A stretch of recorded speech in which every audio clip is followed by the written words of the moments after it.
m'entraîne. Rester en Thaïlande, en fait, il faut un visa. Quand vous rencontrez un Français ici en Thaïlande, vous lui demandez quel visa tu as. Il a donc vu quel pays pour un week-end, pour re-rentrer comme un touriste, donc pour un mois, aller à l'immigration, faire une extension pour un mois supplémentaire. Et tout ça, ça lui permet à nouveau de repréparer un nouveau visa étudiant. Aujourd'hui, je vous amène dans un nouveau mall qui a été construit en plein centre de Bangkok. Vous devez peut-être connaître l'Emporium, PM Quartier, et maintenant c'est l'Hémisphère.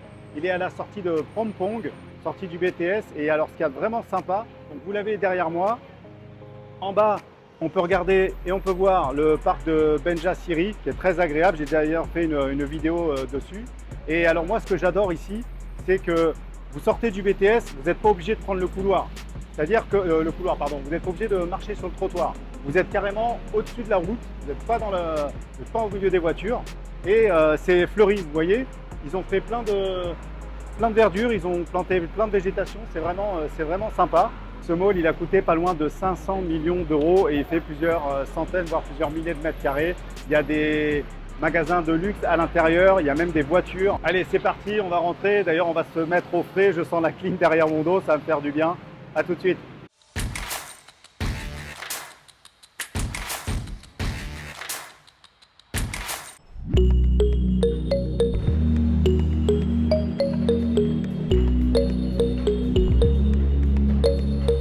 Alors sur cet étage, il y a plein de restaurants, il y a plein de choses à boire, il y a plein de choses à manger. Et en fait, je crois que j'ai envie de descendre parce que d'en bas ça continue et ça a l'air appétissant également. Comme ça, je vais me promener ici. C'est le nouvel an chinois, alors ils ont mis un grand dragon. Sawadee Krap. Only one Coca, one Sprite, and an apple pie. Sprite, okay. And Yes. one apple pie. Apple pie, yes. Check here, take away. Check here. We can sit beside. Okay. Ok, carton 4.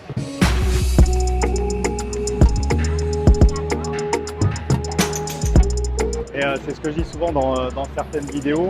Il y a beaucoup plus de personnel que de clients et là c'est presque le cas parce qu'ils sont 3 ou 4 et on était 3 clients. Dans cette vidéo, JD va nous expliquer quel nouveau visa il a fait parce qu'avant il avait un visa étudiant, son visa étudiant est arrivé à terme et en fait ce qui est assez compliqué en Thaïlande c'est d'avoir un visa, d'obtenir le bon visa. Donc là il va nous donner une solution qu'il a trouvée pour continuer de rester ici en Thaïlande en toute légalité parce que là on est servi. Rester en Thaïlande, en fait, il faut un visa et c'est ce que la plupart des Français, quand vous rencontrez un Français ici en Thaïlande, vous lui demandez quel visa tu as. Ça, je pense que c'est une question que tous les expats, tous les parents se posent. Donc voilà, donc là, il va nous expliquer en fait comment il peut rester une année de plus et ça peut certainement vous intéresser. Alors ici, on est proche des prix quand même à l'européenne parce que, vous voyez, j'en ai pour 341 bahts, ça fait un peu moins de 10 euros pour un Coca, un Sprite et une Apple Pie. Est-ce qu'elle est bonne? C'est très égal. Bon, on va monter parce que je ne sais pas si vous l'entendez, mais il y a quand même beaucoup de musique. C'est assez curieux parce que la musique, elle est forte. Donc, est-ce que c'est qu'à l'endroit où il y a les restaurants en bas? Je ne sais pas. On va aller voir les étages. Comme ça, je vais vous faire découvrir en même temps. Ah, il y a même des huîtres.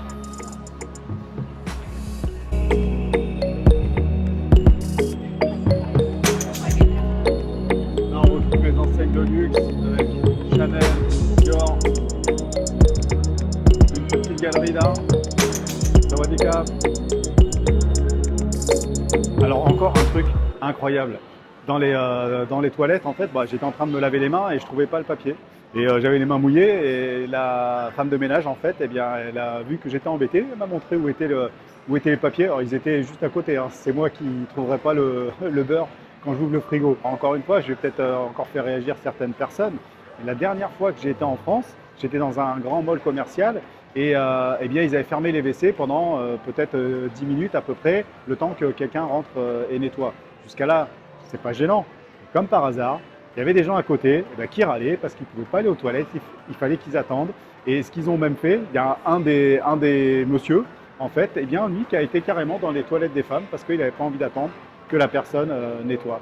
Et ce sentiment et cette énergie, c'est encore une fois ce que je dis, ce qu'on arrive à retrouver ici en Thaïlande, c'est que eh bien, les gens ils sont pas stressés et même dans un mall, dans un centre commercial où on y va quand même pour se détendre, faire des achats, faire du shopping, eh bien, il y a la pauvre personne en fait qui nettoyait les WC, il sentait la tension des gens qui attendaient à côté. Bon voilà, c'était juste une parenthèse. On va continuer la visite. D'ailleurs, on va aller voir ce que c'est ça. Je sais pas si j'ai vu que c'était des jolies œuvres.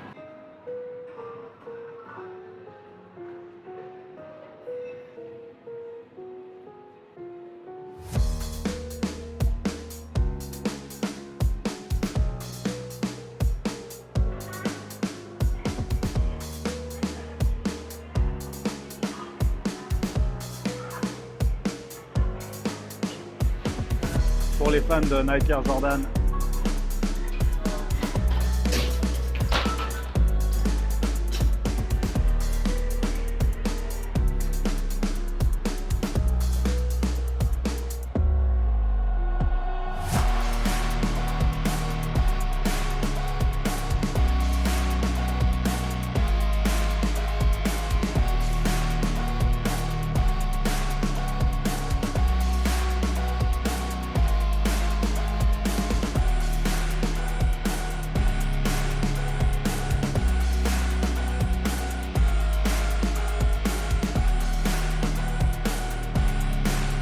Il est en train de me laver la voiture avant que je la prenne.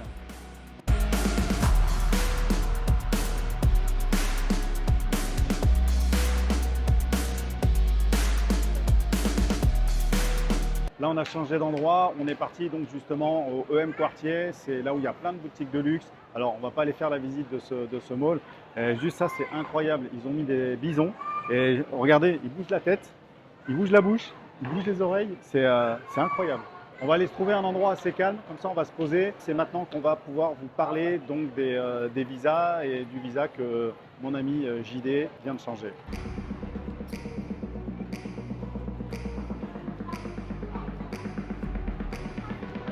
On s'est posé dans le food market de l'EM Quartier en bas. Moi j'ai pris un petit acai bowl. Alors vous voyez aujourd'hui c'est vrai que je ne mange pas du tout thaï. Alors JD, oui.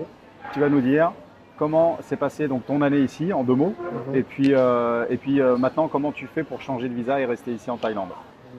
Déjà l'année s'est très bien passée. Maintenant comment je fais pour changer de visa pour rester en Thaïlande? En fait je vais rester sur un visa étudiant à part que je ne peux pas cumuler 2 fois les mêmes études en fait. Et comme dernièrement j'étais sur un visa étudiant pour apprendre la langue de thaï, je suis arrivé au bout de ce visa, au bout du cursus. Et bien maintenant je vais partir sur un visa pour apprendre le Muay Thai. Et en même temps ça va me permettre de parfaire le Thaï. Le Muay Thai. Ouais, tu vas te mettre à la boxe Thaï. Ouais, ben c'est pour reprendre du sport parce que j'ai besoin de reprendre du sport et si j'ai perdu du poids et tout, il faut que je reprenne du sport. Et en même temps ça va m'aider à parfaire la langue en même temps, ça va me laisser aussi beaucoup plus de temps.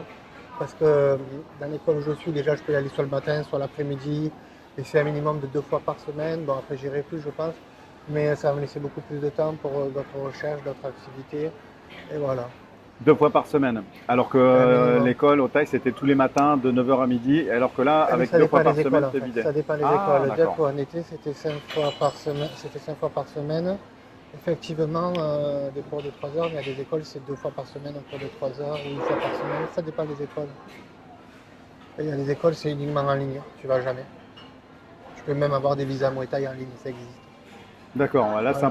C'est un peu poussé quand même. Ouais, c'est vraiment le type qui veut avoir son visa pour rester, ça. D'accord. Et tu en as déjà fait des sports de combat ou... Si, ouais. En France, oui, j'en ai déjà fait. Tu avais fait quoi? J'ai fait du judo, j'ai fait du jiu-jitsu japonais, j'ai fait l'aïkido. Et j'ai fait du foot. En district, il y a du combat. Concrètement, donc ton visa il s'est terminé quand? Il se terminait en réalité le 27 de ce mois-ci. D'accord. Donc la semaine prochaine. Donc. Moi ce que j'ai fait c'est que je suis sorti de Thaïlande, je suis allé au Laos. D'accord. Et je suis rentré par voie terrestre, du coup on ne m'a pas demandé de billet d'avion pour mon départ. Et ça me donne droit à 30 jours et je peux faire l'extension de 30 jours après. Okay. Et pendant ces 60 jours, je vais faire mon visa étudiant. Et il faut 50 jours à peu près pour faire un visa étudiant. Il faut 4 à 5 semaines. Voilà, donc c'est pour ça qu'il faut que tu t'y prennes maintenant. C'est ça, j'enchaîne direct. Dans les 2 mois après, tu seras prêt. Ce matin.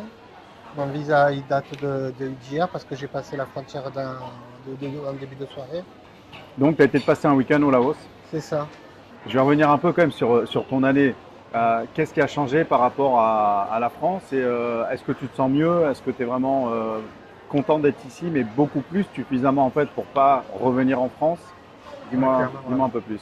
Ah ouais, non, je suis vraiment très bien ici. J'ai pris mes marques déjà dans mon quartier, Tu as fait des rencontres? d'une manière générale, ouais, j'ai fait des rencontres. Puis avec l'école aussi, le fait que voilà, il y avait des étudiants d'un peu partout. J'ai rencontré des gens d'un peu partout, c'était vraiment sympa. Tous les mois, tu sais, quand tu es dans une nouvelle classe, il y a toujours de nouveaux étudiants, donc c'est sympa ça. Non, je suis vraiment heureux, je suis très bien ici, j'ai pas envie de repartir, j'ai des projets ici, j'ai des plans. Tu me disais d'ailleurs que tu recherchais certaines affaires et que tu avais des sites et tu t'es renseigné sur certaines affaires et elles étaient déjà vendues. Donc apparemment, ça bouge assez vite ici en Thaïlande pour revendre une affaire ou… Après, si c'est une affaire, je pense que c'est un bon emplacement, si tout le monde va se jeter dessus, c'est ça aussi. Donc en fait, pour conclure, ce que JD a fait après son année d'études en apprenant le thaï, il a donc dû quitter le pays pour un week-end, pour re-rentrer comme un touriste, donc pour un mois, aller à l'immigration, faire une extension pour un mois supplémentaire. Et tout ça, ça lui permet à nouveau de repréparer un nouveau visa étudiant. C'est ça. On est bon. De faire le dossier. Pour repasser une autre année, pour aller donc cette fois-ci faire de la boxe thaï, ça va être plus simple. En tout cas, ça va moins te prendre de temps parce que tu vas y aller que 2 fois par semaine pour valider en fait. Mais je vais pouvoir plus passer les cours. Mais voilà, mais si tu n'as pas envie d'y aller plus, voilà, alors que l'école c'était compliqué, il fallait quand même qu'on y aille assez tous les matins et que en plus si on ratait un cours, on était vite perdu et après c'est un petit peu compliqué. Donc maintenant tu vas repartir donc sur une nouvelle année. Ça va te laisser le temps toujours de consulter les sites pour regarder les affaires. C'est vrai que la question des visas, c'est une question que tout le monde se pose et donc comment faire? Eh bien, la première chose à faire, c'est déjà de venir ici en Thaïlande, de commencer par un visa touriste et ensuite, eh bien, sur place, vous voyez un petit peu comment ça se passe, vous voyez ce que vous pouvez faire et après, vous avez des solutions. Si vous avez des questions, tu voulais dire quelque chose? Ouais, je pense qu'en fait, il faut déjà avoir l'idée du visa que tu veux en arrivant en Thaïlande. Ah ouais? Ouais, vraiment, parce que tu vas arriver en Thaïlande, il faut de suite, c'est la course. Quand tu vas arriver, c'est pour faire un visa étudiant, c'est 4 à 5 semaines. Toi, tu peux avoir maximum 6 semaines, c'est-à-dire que tu as peu de battements, il faut de suite se lancer dans le truc. Donc, il faut savoir de suite quelle école tu vas aller, très vite. Moi, je vois ça comme ça. D'accord. Ben oui, t'as pas tort. En fait, je me contredis. Mais c'est vrai que moi, quand je suis venu la première fois, je suis venu en visa touriste. Mais je suis rentré en France. Ouais. Et après, quand je suis revenu la deuxième fois, j'ai fait cette même chose, mais je savais déjà que je voulais faire un visa étudiant, que je voulais apprendre le thaï. Tu savais déjà quelle école? Je savais déjà quelle école, j'avais déjà tout ciblé, même si j'avais encore rien préparé. Je savais que dès que j'allais arriver, j'allais aller à l'immigration pour faire mon extension, j'allais aller à l'école pour préparer mon dossier, faire toutes les démarches et faire ça. Donc, tu as bien fait de me rectifier. C'est pareil, je savais l'école, tu choisissais, il faut le choisir avant. Ouais, ok. Il faut vraiment, le visa, faut tout. Voilà, il faut vraiment le choisir avant parce que certains visas ont certains critères, patati patata. Puis il faut un certain temps selon le visa, il faut pour l'obtenir, donc voilà quoi. Ça se prépare. Tu vas être obligé de revenir avec moi faire des vidéos parce que tu vois, comme ça, quand je dis quelque chose qui n'est pas bon, tu peux venir le corriger et apporter justement une précision. Bon, en tout cas, eh bien, merci encore une fois d'avoir regardé cette vidéo. Si vous la regardez jusqu'à maintenant, eh bien, c'est que la vidéo vous a plu. Si vous n'êtes toujours pas abonné, je vous invite à vous abonner. N'hésitez pas à laisser des commentaires. Si vous avez des questions également, la plupart du temps, je réponds pour l'instant à tous les commentaires parce qu'on est à peu près 3000 abonnés. J'ai en moyenne entre 60 et allez, 180 commentaires, donc j'arrive peut-être à répondre à quasiment tout le monde. Donc n'hésitez pas, mettez-moi un commentaire. En plus, eh bien, ça aide la chaîne à se développer, ça nous place dans les algorithmes. Et puis je vous dis à très bientôt dans la prochaine vidéo. Ciao, ciao. Bye.